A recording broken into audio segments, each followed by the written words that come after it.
안녕하십니까 시청자 여러분. 미국의 다양한 경제 이야기를 전해드리는 머니투데이 방송 뉴욕 특파원 염현석 기자입니다. 네, 이제 곧 2026년 새해가 밝아옵니다. 올해 미국 경제들을 돌아보는 것도 중요하지만요. 아마 시청자 여러분들께서는 내년 미국 경기, 그러니까 2026년 미국 경기가 어떻게 흘러갈지가 더 궁금하실 것 같습니다. 그래서 이런 것들을 하나하나씩 살펴보는 시간을 마련했는데요. 오늘 첫 번째 순서로 미국에서 가장 중요한 경제를 이루는 축이죠. 바로 소비를 집중적으로 한번 살펴보려고 합니다. 미국 경제를 한 줄로 요약하면요. 소비가 엔진인 나라라고 할 수 있습니다. 이유는 숫자로 분명합니다. 미국 GDP에서 개인 소비 지출, 그러니까 PC가 차지하는 비중은요. 최근 분기 기준으로 약 68% 정도 됩니다. 거의 70%에 육박을 하는데요. 2024년 기준으로 미국 GDP는 약 28조 달러가 됩니다. 이 가운데 소비 지출은 약 20조 달러 규모였거든요. 말 그대로 미국 경제의 10중 7, 그러니까 한 7할은 소비로 돌아가는 구조라는 겁니다. 그래서 미국 소비가 70%라는 표현은 절대 과장이 아닙니다. 미국 경제의 구조적 현실을 설명하는 말에 가깝고요. 그렇다면 왜 이 비중이 중요하고 왜 자칫하면 치명적일 수 있을지 한번 또 알아보도록 하겠습니다. 미국 경제는 워낙 소비 중심입니다. 그러니까 소비 비중이 워낙 크기 때문에 소비가 한번 흔들리게 되면 성장률, 고용, 실업, 기업 실적, 금융시장까지 한 번에 영향을 받을 수도 있습니다. 미국은 수출 주도형 경제가 아니라 내수 소비 중심 경제이기 때문에 미국 경기를 볼 때 투자보다 소비를 더 먼저 보는 경우가 더 정확하게 판단할 수 있다라고 말하는 전문가들도 꽤 있습니다. 이런 배경에서 2024년부터 2025년까지를 한번 돌아보면 시장에서는 이런 말들이 반복되고 있습니다. 금리가 높고 물가가 올랐는데도 미국 소비가 생각처럼 잘 떨어지지 않고 잘 버티고 있다. 저는 이 부분이 조금 문제가 있다라고 생각을 하는데요.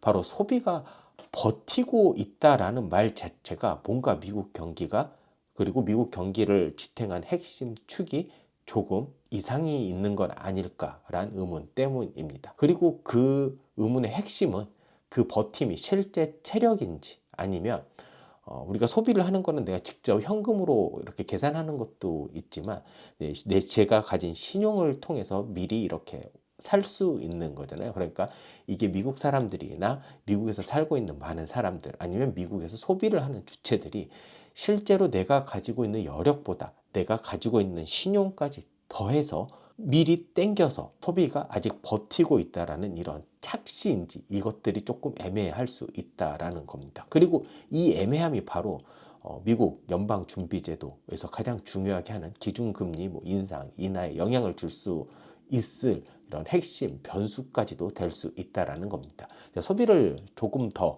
살펴보도록 하겠습니다.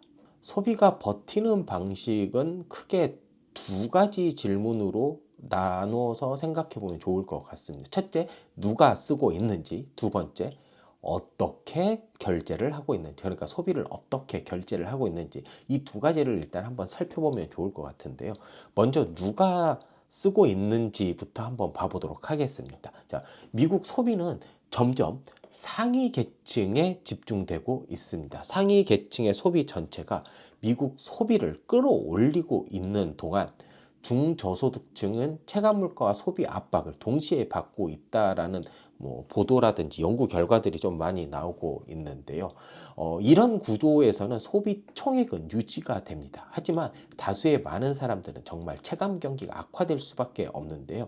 이게 바로 어쩌면 미국 소비가 잘 버티고 있다라는 거를 단적으로 보여주는 한 측면이 아닌가라고 생각을 합니다. 실제 데이터들을 조금 살펴봤습니다. 최근 미국 소비에서 상위 10%, 그러니까 고소득층이 차지하는 소비 비중이요 49%에 달했습니다. 전체 미국 소비의 절반 정도가요 상위 10%가 전부 다 소비를 하는 거였고요. 반면 하위 50%의 소비 비중은 25에서 30% 수준에 그쳤습니다. 미국 전체 소비의 절반 가까이 상위 10%가 떠받치고 있는 구조인데 특히 중저소득층의 체감 여건은 훨씬 더 빠듯한 걸로 조사가 됐습니다. 자, 2024년부터 2025년까지 미국의 전체 소비자 물가 상승률은요, 한 3% 안팎이었습니다. 그런데 중저소득층이 주로 지출하는 주거, 식료품, 에너지 같은 이런 필수 항목들의 체감 상승률은요, 4%를 웃돈 수준으로 추정이 지금 현재 되고 있습니다. 그런데 문제는 이게 아무리 이런 물가 필수 항목들이 오르더라도 실질 임금, 그러니까 임금 상승률이 이것보다 더 뛰어넘으면 상관이 없잖아요. 소비를 하는데 전혀 줄어들지 않아도 됩니다. 하지만 우리가 실질 임금 상승률을 한번 살펴보면 왜 이렇게 중저소득층이 힘든지를 알 수 있습니다. 자, 하위 25% 저임금층의 명목 임금 상승률은 연간 3.5에서 3.8% 수준이었습니다. 체감 물가 상승률이요, 4에서 4.5%거든요. 여기서 체감 물가 상승률은 저소득층 같은 경우일수록 주거, 식료품, 에너지 같은 이런 필수 항목들이 더 많고 이 부분들의 물가 상승률이 훨씬 더 높은 것으로 나왔기 때문에 4에서 4.5%로 평균보다 더 높게 추정이 됐습니다. 이 때문에 실질 임금 상승률은요, 오히려 마이너스 0.3에서 마이너스 0.7%가 된 겁니다. 그러니까 내 실질 임금이 물가와 대비를 하며 줄었고 이는 구매력이 줄어들 수밖에 없다라는 이야기가 됩니다. 반면 상위 임금 같은 계층들은요, 명목 임금 상승률, 그러니까 임금 상승률이 4.5에서 4.8% 정도 됐고요. 이들이 느끼는 체감 물가 상승률은 2.5에서 3% 수준이었기 때문에 실질 임금 역시 1.5에서 2% 정도 증가하는 흐름이 있었습니다. 여기에 자산 증가치는 이야기를 안 했기 때문에 상위 임금층이 보통 자산이 많고 그 자산이 올해, 작년 굉장히 많이 올랐기 때문에 이런 것까지 하면 더욱더 높아질 수 있는데 이건 그냥 임금과 물가만 보더라도 하위 25%는 오히려 벌수록 손해, 그리고 상위 25%는 더 이득이라는 게 나왔거든요. 한마디로 하위 계층의 실질 구매력은 줄었고 상위 계층만 여력이 늘어나는 이런 구조가 형성이 되어 가고 있다는 겁니다. 이제 두 번째 질문이죠. 소비를 어떻게 결제하고 있는지가 굉장히 중요한 문제 중에 하나가 됩니다. 자, 여기에서 등장하는 개념이 바로 BNPL이라는 겁니다. Buy Now, Pay Later. 그러니까 지금 사고 나중에 갚는 결제 방식인데요. 보통 이게 Pay in 4, 그러니까 사회 분할처럼 짧게 나누어 갚고 겉으로는 이자가 0%처럼 설계가 되어 있습니다. 이건요, 신용카드가 없어도 할부를 할 수 있고요. 대출이라는 표시도 없습니다.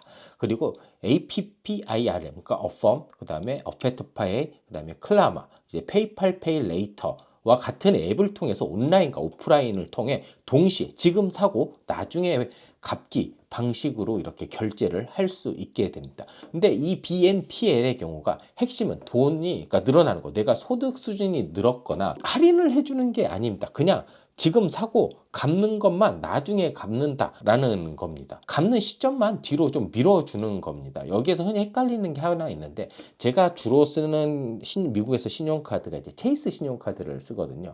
이렇게 되면 좀 많이 결제하는 경우 있잖아요. 예를 들어 뭐 1,000불 이상 결제를 했다. 그러면 이제 체이스 앱에서 뭐 페이 오버타임이라는 문구가 나옵니다. 이게 이 금액 나눠낼래? 뭐 이런 안내가 나오는데요. 이건 BNPL이 아닙니다. 카드사에서 제공하는 이자가 붙는 할부 대출인데요.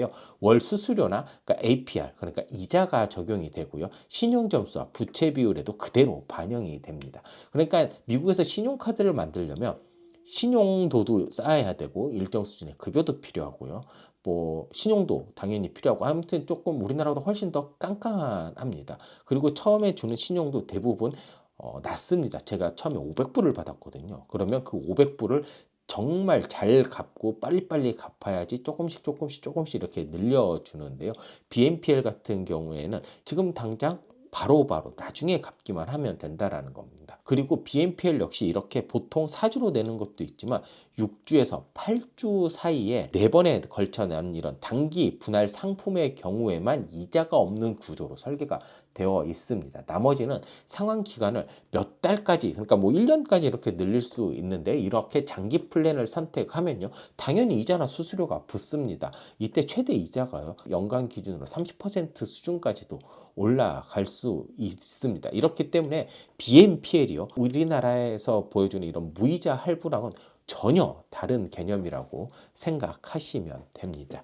이렇게 BNPL의 거래 규모 같은, 다시 그러면 또 BNPL을 조금 더 좀 더 깊게 한번 살펴보도록 하겠습니다. 자, 그럼 BNPL의 시장 규모는 얼마나 될까요? 요것을 한번 알아보기 위하면 생각보다 작을 수도 있는데, 이게 생각보다 뇌관이 될 수도 있겠네? 라는 생각이 조금 들 수 있습니다. 미국에서 BNPL은 아직 전체 소비 시장에서 보면 굉장히 작은 사이즈는 맞습니다. 하지만 무시하기 어려울 정도로 굉장히 빠르게 성장을 하고 있습니다. 2024년 미국 BNPL 거래 규모는요, 약 1000억 달러 정도가 됐습니다. 그렇다면 올해는 1223억 달러로 추정이 되고 있는데요. 연평균 성장률이 10%를 훌쩍 넘고 있습니다. 특히 이런 BNPL 같은 경우에는 평상시보다 연말 홀리데이 시즌에 그 이용 빈도가 확 느는데요.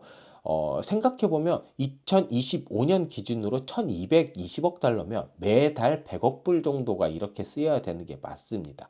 그런데 이런 어도비 비즈니스에서 조사한 결과인데요. 2025년 홀리데이 시즌 11월 1일부터 12월 31일까지 BNPL은 202달러 정도 온라인 지출을 유발할 것으로 현재 전망이 되고 있습니다. 이건 온라인만입니다. 근데 BNPL이 오프라인에서도 많이 이용이 되거든요. 그런데 이건 온라인만 집계한 결과 202억 달러 정도가 되는 겁니다. 이게 2024년 같은 기간보다 한 11% 정도 증가한 수치인데요. 여기에서 두 달 동안에 온라인만 200억 달러, 그리고 오프라인에서도 보통 이 정도의 소비가 이루어지기 때문에 평소 그렇게 1200억 달러에 매달 100억 불보다 이제 훨씬 더 많이 사용이 되고 있다라는 게 또 느껴질 수 있습니다. 그리고 BNPL이 이 기간에 많이 연체가 된다라는 이야기도 있습니다. 실제로 BNPL 같은 경우에는 결제 주기가 매우 짧기 때문에 소비가 몰리는 시기에 결제 부담이 또 한꺼번에 몰릴 수도 있습니다. 우리가 생각 없이 할부를 쓰다 보면 어느 한 달에 갑자기 몰리면서 이렇게 자금 흐름에 문제가 생길 수도 있잖아요. BNPL 같은 경우에는 이게 한 달 단위가 아니라 주 단위, 조금 2주 단위, 이렇게 우리가 흔히 생각하는 카드 할부보다 짧기 때문에 부담이 몰리는 시점 역시 더 짧을 수가 있습니다. 실제로 2024년 기준 BNPL 이용자 중에 약 24%가 연체를 경험했다는 조사 결과가 반복적으로 나왔는데요. 최근에, 그러니까 2025년 여러 설문에서는요, 이 연체 경험 비율이 40%를 넘었다는 보도도 나오고 있습니다. 자, 그렇다면 BNPL이 위험한 이유는 무엇일까요? 한 번만 현금 흐름이 꼬여도 연체가 빠르게 드러날 수 있고요. 연체가 길면 결제 옵션 자체가 막힐 수도 있고, 그렇게 하다 보면 소비가 갑자기 또 꺾여질 수도 있다라는 겁니다. 그리고 BNPL 이용자가 젊은 층과 중저소득층에 집중돼 있다라는 것도 또 하나의 문제입니다.